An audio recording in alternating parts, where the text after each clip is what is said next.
থেকে দশম শ্রেণী সকল ছাত্রছাত্রী এবং শিক্ষক বৃন্দ এবং সরকারি প্রাথমিক বিদ্যালয়ের শিক্ষক শিক্ষয়িত্রী এবং অত্র কালমা ইউনিয়নের এলাকার সুধীবৃন্দ, জনগণ, আমার জনগণ সবাই আমরা তাকে তার এই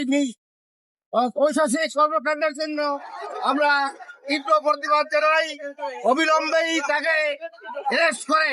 এবং তার ফাঁসির দাবি কার্যকর করার জন্য আমরা মাননীয় প্রধানমন্ত্রী জনাব তারেক রহমান এবং উপজেলা নির্বাহী কর্মকর্তার সকলের সহযোগিতা কামনা করছি। আমাদের মাননীয় স্পিকার, যিনি এই ইভটিজিং এবং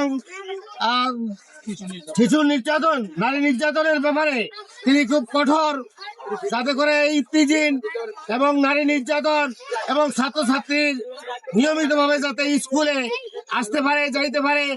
আর এই ধরনের যাতে কোনো ছাত্রছাত্রী দূষিত না হয়, ইভটিজিংয়ের শিকার না হয়,